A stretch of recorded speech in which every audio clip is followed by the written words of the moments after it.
कफील साहब, ये जो व्यापार मंडल वालों ने कल जो एक प्रेस कॉन्फ्रेंस दी है, उसके बारे में आप क्या जवाब देना चाहते हैं उनको? देखिए, सबसे पहले तो मीडिया हजरात का शुक्रिया कि जिन्होंने वहाँ पर का व्यापार मंडल की जो मीटिंग हुई है, पहली मीटिंग हुई है पूरे इन जब तक मैं यहाँ पे टैक्सी यूनियन का प्रेसिडेंट था, आज भी हूँ इंशाल्लाह, तो ये पहली बार मीटिंग हुई है। जब यहाँ पे 1 जनवरी को जब जो हमारा अड्डा जो है ये शिफ्ट हुआ है, तब से लेके आज ये 6ठा महीना चल रहा है। तो 6ठे महीने के बीच में मैंने कोई महीना जो है, कोई हफ्ता जो है मैंने नहीं छोड़ा जिसमें मैंने अपने ट्रांसपोर्ट यूनियन की आवाज़ बुलंद न की हो। आज मैं चलो देर आए दुरुस्त आए, मैं मुबारक देता हूँ व्यापार मंडल के लोगों को कि जिन्होंने कल मीटिंग की, वहाँ पर अपनी कुछ मेरे भाइयों ने जो है वहाँ पर जो है बातें रखी और बहुत अच्छी बातें रखी उन्होंने, मैं उनको अप्रिशिएट करता हूँ। लेकिन एक चीज़ मैं बताऊँ आपको, वहाँ पर जैसे हमारे बबलू जी हैं, उन्होंने ये आवाज़ उठाई कि हमारे व्यापार मंडल जो है इस वक्त जीरो पे आ चुका है और जो 10,000 रुपया 20,000 रुपया वो यहाँ पर दिन की कमाई करता है, आज वो 1,500 रुपया कमा रहे हैं। तो क्या जब आपने गाड़ियां बंद करने का सिग्नल दिया था, तो क्या व्यापार मंडल वालों ने तब आपकी सहायता की थी कुछ? देखिए, मैं व्यापार मंडल के पास जो है मैंने बलराम शर्मा जी हैं, उनके पास मैंने 4-5 बार मैंने कहा, हमारे रत्न शाह साहब हैं वो भी मेरे साथ गए, उन्होंने भी इनको कहा कि भाई आप एक मीटिंग रखें, आप एक कॉल करें व्यापार मंडल की तरफ से, तो हम टैक्सी यूनियन के और जितने भी लोग हैं यहाँ पर वो पूरा समर्थन देंगे। तो इनको टच से मस नहीं हुई। इन्होंने जब मैंने कॉल की कि हम कॉल सुबह हमारी कॉल है, गाड़ियाँ टोटल बंद करनी है, तो इन्होंने हमारी बात नहीं सुनी। इन्होंने कहा जी हमारे चेयरमैन साहब है, हमारे प्रधान है, हमारे मुफ्ती साहब है। तो मैंने जब इनसे मैंने बात की तो इन्होंने बिल्कुल टोटल मुझे इनकार कर दिया। अच्छा कफील साहब, आप मुझे ये बताएं कि जो अड्डा पर्ची देते हैं, ये ट्रांसपोर्ट जितनी भी है अड्डा पर्ची यही देती है, और ये किस रीज़न के लिए देती है?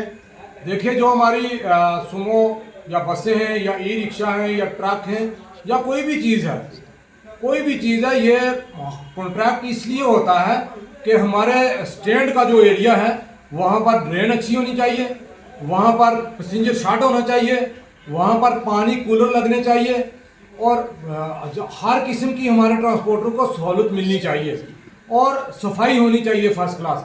उसमें एक चीज़ मैं और बताऊँ आपको जी जी, कि ये कह रहे हैं कि यहाँ पर हमारे व्यापार मंडल के लोग जो हैं वो टैक्स भरते हैं। टैक्स तो हमारी सुनो भरती हैं, हमारी बसें भरती हैं, हमारे जो भी हमारी ट्रांसपोर्ट है छोटी से लेकर बड़ी गाड़ी तक, चाहे वो प्राइवेट गाड़ी हो, वो टैक्स भरती है। तो ये क्या व्यापार मंडल वाले जो दुकानदार हैं, ये भाई भी अड्डा पर्ची देते हैं? ये व्यापार मंडल के जो लोग आते हैं इनके पास अपनी पर्सनल गाड़ियाँ होती हैं, ये अड्डा पर्ची कहाँ देते हैं? तो फिर ये जो 82 लाख रुपए की बात कर रहे थे कल, ये जो प्रेस कॉन्फ्रेंस थी इनकी कि 82 लाख रुपया हमारा यहाँ इकट्ठा होता है, ये तो ट्रांसपोर्ट देती है, ये टैक्सी वगैरह से ये इकट्ठा करते हैं, तो ये अपनी तरफ से क्यों मांग कर रही है उस 82 लाख में से हमें सफाई के लिए दें? देखिए, मैं आपकी बात का जवाब दूं कि 82,53,800 रुपया यहाँ पर कॉन्ट्रैक्ट हुआ। मैं स्टार्टिंग से कह रहा हूँ कि ये गरीब मकसीन लोगों के यहाँ पर कपड़े फाड़े जा रहे हैं, गरीब मकसीन लोगों को लूटा जा रहा है। तो उस वक्त भी जब मैं बात कर रहा था, नीचे कुछ मेरे भाई जो है कमेंट लिख रहे थे कि ये पता नहीं जाती अपने मुफाद के लिए, जाती अपने लिए कोई बात कर रहा है। आज मैं ये खुल के ये बात कहना चाहता हूँ कि जो लोग आज में जो देर आए दुरुस्त आए, मैंने पहले कहा ये मेरे भाई पहले कहाँ सोए हुए थे। मैं खुर्शीद भाई की, सुनिए मेरी बात, खुर्शीद भाई की मैं बात कर रहा हूँ जो हमारे यहाँ के जोनल सदर है और यहाँ के जो हमारे व्यापार मंडल के चेयरमैन हैं। खुर्शीद भाई को ये मैं मुबारकबाद देता हूँ कि अगर एक पार्टी का आदमी बीच में बैठा हुआ है तो वो कह रहे हैं कि ये अगर अपने लीडर को कहें तो वो एक सेकंड में अड्डा वापस ला सकते हैं। अगर लीडर बात अपने वर्कर की नहीं सुनता है तो फिर उस लीडर के पीछे चलने का मकसद क्या है? क्या व्यापार मंडल वाले जो हैं ये दुकानें बंद रखेंगे आपने 2 दिन? मुझे नहीं लगता। अच्छा, मुझे नहीं लगता है, मुझे तो अंधेरा दिखता है। मैं आज भी कहता हूँ कि ये मेरे व्यापार मंडल के भाई जब एक दिन ये कॉल दे दें, 1 दिन या 2 दिन के लिए ये कॉल दे दें कि हम व्यापार मंडल पूरा बंद रखेंगे, तीसरे दिन हम समर्थन देंगे कि सुमो बंद होती है, या पूरी ट्रांसपोर्ट बंद होती है या नहीं होती है। शुक्रिया। लेकिन एक चीज मैं और बीच में ऐड करना चाहता हूँ। मैं यहाँ तहसील मेंढर के जितने भी मेरे भाई हैं, मैं उनसे ये गुजारिश करना चाहता हूँ कि मैं आज भी उसी लफ्ज में खड़ा हूँ और उसी चीज के पीछे हूँ और मेरी ट्रांसपोर्ट यूनियन जितनी भी है इंशाल्लाह वो कल भी दरबदर है, आज भी दरबदर है। लेकिन आपके माध्यम से ये मैं पूछना चाहता हूँ, यही व्यापार मंडल के जितने भी यहाँ पर कुछ लोग हैं मेरे भाई, वो क्या कह रहे थे कि यहाँ पर जावेद अहमद राणा साहब ने 10.5 करोड़ रुपया दिया है टोन का, और वो टोन का 10.5 करोड़ रुपया कहाँ है, जिसकी वजह से आज भी गंदगी के डैम्प वहाँ पर लगे हुए हैं, वहाँ से उठाए नहीं जा रहे हैं। ये क्या मसला है? ये लूट घुसूट का मसला तो नहीं है? ये मैं पूछना चाहता हूँ इस मीडिया की इजाजत से, और इस वीडियो को शेयर करें और इसमें कमेंट जरूर दें हमें। ये पिछले दिनों में हमारे जो टिशू जी हैं उन्होंने भी कुछ बाइट दी थी रोड के बारे में, या जो कचरा वगैरह वहाँ पे था, कीचड़ था रोड में, हॉस्पिटल के सामने आगे की बात कर रहा हूँ मैं, जहाँ पे उन्होंने वो दान वगैरह भी लगाए थे वहाँ पे। तो ये उसी पैसे की बात कर रहे हैं आप? ये मैं उसी पैसे की बात कर रहा हूँ। यहाँ पर सतीश भार्गव साहब जो यहाँ पर बीजेपी यहाँ पर मंडल प्रधान है, वो उन्होंने इनसे क्वेश्चन पूछा था कि 10.5 करोड़ रुपया जो है जावेद अहमद राणा साहब ने यहाँ मेंढर टाउन के लिए दिया है, लेकिन आज दिए हुए मुझे लगता है ये 2025 की बात है, ये 2026 भी खत्म हो रहा है, लेकिन वो पैसा जो है आज की डेट में व्यापार में किस नाली पे, किस ड्रेन पे और किस साइड पे लगा है, कहाँ से जो है वहां से कचरा उठाया गया है। ये तो हमारे गरीब लोग जो है इनसे ये लूट घुसूट करके पैसा, तो ये उसी से जो है वीडियो साहब सफाई करवा रहे हैं, तो बाकी का पैसा कहाँ है वो? तो व्यापार मंडल वालों को आप ये क्या नहीं कहना चाहते कि ये जो जितना आपने बताया 10 करोड़ वगैरह, तो ये उनसे हिसाब क्यों नहीं मांगते? ये जो 22 अपने सारी 82 लाख रुपया जो हमारा अड्डे में इकट्ठा हुआ है, या उसमें जो रिकवरी हुई है मेरे ख्याल में 56 लाख है, तो ये उनके पीछे क्यों पड़े हैं? ये जो 10 करोड़ के पीछे क्यों नहीं पड़ते? उसका हिसाब क्यों नहीं मांगते? ये 10.5 करोड़ रुपया वो वहाँ पे किन किन लोगों ने वहाँ पर काम करना है, किन किन लोगों ने वहाँ से लूट घुसूट करनी है, वो तय करने वाले करेंगे।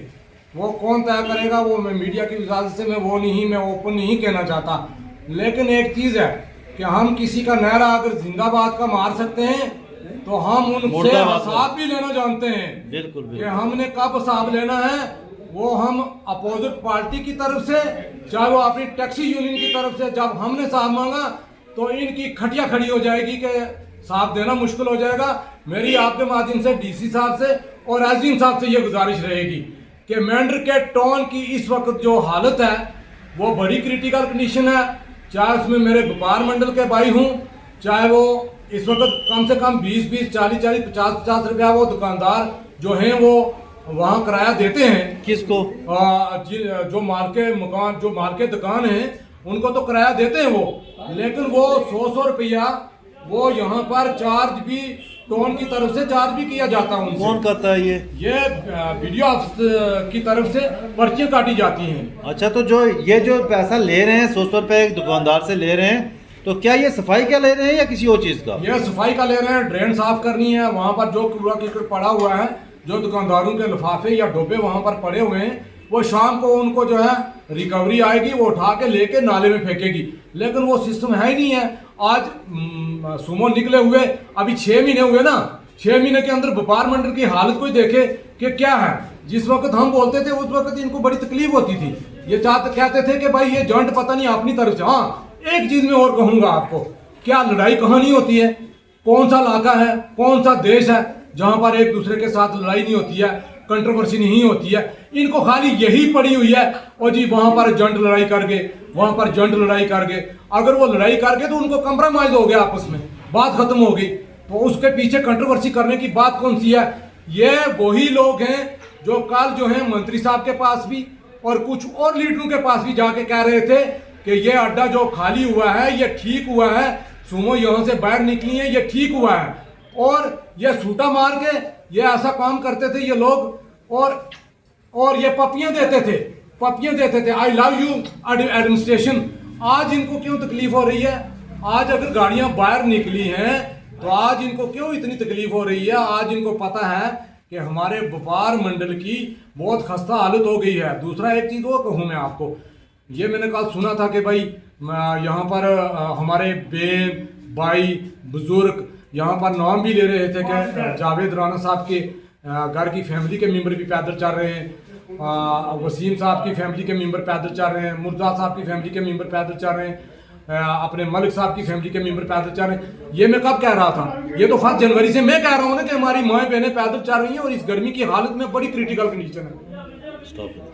दूसरा, हमने आज की डेट में हमने अपने पूरे जितने भी हमारी मेंडर की आवाम सुन रही है, हमारी टैक्सी यूनियन की तरफ से ये मैसेज रहेगा कि हमारी ऊपर चिल्ड्रन पार्क के पास जो गाड़ियाँ लगती हैं उन गाड़ियों को हम जो सवारियाँ भर के आती हैं, आज गर्मी के मौसम में हमने उनको कहा है कि आप यहाँ से अपनी सवारी जो है नीचे ब्रिज पे उतार के वहाँ से उतार के फिर वापस आएँ। जो नीचे वाली गाड़ियाँ हैं उनके लिए भी यही मैसेज है कि आप नीचे गाड़ियाँ अपनी ऊपर ब्रिज पे लाएं, जावा ब्रिज पे लाएं और वहाँ से सवारियाँ उतार के फिर अपनी पार्किंग में लेके जाएं या जिस जगह मर्जी लगाएं। हमें कोई इतराज नहीं है किसी से, लेकिन रमज़ान के महीने में हमारी माएँ बहनें पैदल चल रही थी और इन लोगों को उस वक्त तकलीफ नहीं हो रही थी। आज तो गर्मी की डेट में यहाँ से जो सामान आदमी उठा के यहाँ पे स्टैंड पे जाता है उसकी क्या हालत होती है। आज इनको पेट में दर्द हुआ है। मैं कहता हूँ कि आप 2 दिन का टाइम मैं देता हूँ कि 2 दिन आप व्यापार मंडल बंद रखें, 2 दिन के बाद तीसरे दिन हम पूरा चक्का-जाम गाड़ियों का करेंगे और हम पूरा समर्थन आपको देंगे और पता चलेगा कि मेंढर की आवाम क्या है और यहाँ की ट्रांसपोर्ट क्या है। शुक्रिया।